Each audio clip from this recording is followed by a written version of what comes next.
men have been indicted in connection to an alleged assault at the Campbell County Jail. The Tennessee Bureau of Investigation announced that a deputy and 2 officers, Justin Crabtree, Sean Brown and Dakota Williams, have been indicted on charges connected to an assault that allegedly occurred on July 2. According to the TBI, Crabtree, who was a deputy for the Campbell County Sheriff's Office, assaulted a detainee who was being booked into jail. Investigators said Brown and Williams were present when the assault occurred. On December 18, Crabtree was charged with 1 count of aggravated assault and 1 count of official oppression by way of indictment.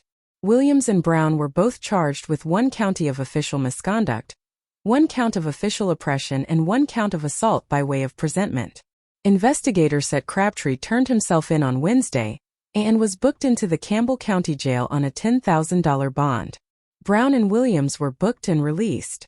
$1 million federal lawsuit was filed earlier this week. I've been reviewing jailhouse video. A Michigan man was arrested, tried to run, and resisted deputies. There was a warrant out for his arrest.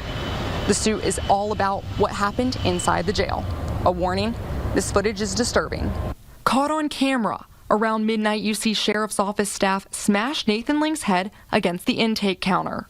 His arms were restrained behind his back. 3 CCSO staff holding him down, his face bloodied, on the floor, still kicking his legs. Moments later, another person appears with his jail scrubs. Now 5 people are restraining Ling. The lawsuit claims one of the deputies took a photo with other sheriff's office staff posing with Ling, but the whereabouts of that photo and cell phone are unknown. WVLT journalists did not see that in these hours of videos. Shortly before 1 in the morning, Ling is taken to the inmate intake room. He lay on his stomach, not moving for an hour before going into fetal position. The camera shows the door opened at least 5 times throughout the wee morning hours, people checking in on him. By 7:15, he is getting medical attention. The lawsuit states his injuries were so severe he had to be airlifted to UT Medical Center for a collapsed lung, face fractures, and a traumatic brain injury.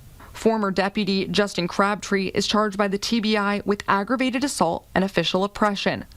Sean Brown and Dakota Williams are charged with official misconduct, official oppression, and assault by the way of presentment. The Campbell County Sheriff tells me Crabtree and Brown have been terminated. Williams is on administrative leave without pay.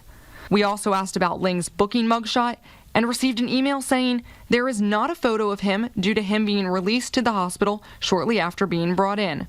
The $25 million case against Campbell County and 4 others is expected to go to trial in 2022. In Knoxville, Ashley Boley, WVLT News. Today, the first day of that trial. Our Jared Austin was in the courtroom listening all day. No cameras allowed, but Jared, you were able to tell us what happened. You heard from both sides and a lot of witnesses in the case. Yeah, Nathan Ling is one looking for money from Campbell County, that $25 million number. His legal team isn't going after the individual deputies and correction staff, but the entire county. They say it's because the deputies were not trained properly or de-escalation practices and giving some medical attention they need. Didn't get that training to do that. Now, Ling was brought into the Campbell County Jail back in 2019. This after they found out he was driving in a stolen vehicle and had a felony warrant out for his arrest in Michigan. Now, police say he was combative when officers tried bringing him into custody. The lawsuit says when Ling was in the jail, he was beaten up by deputies in the intake room and left without medical attention for several hours. When he was checked on hours later, Ling's legal team says he had a collapsed lung, multiple facial fractures, a broken arm, and traumatic brain injuries. And then that brings us to today. Ling's attorneys bringing several witnesses to testify. One of them was Justin Crabtree. He's one of the 3 deputies mentioned in the suit. He says he wished he would have handled this differently. He doesn't remember having any training on de-escalation and wishes he could have been trained for this. Another witness was a former correction officer that night. He says they didn't have much hands-on training for all this, but they did have some paperwork to fill out before starting. He also wishes they could have done a little bit more to help out Ling too that night. All right, how long do we suppose this trial is going to go, Jared? You know, the judge was really hoping for the end of this week to be done by Friday, but the legal team for Ling has several witnesses. They said right around 27, so we could see this spilling over into next week as well. Now, one thing to note that the defense attorney actually brought up, Nathan Ling is not in Knoxville for this trial. He's actually back in Michigan.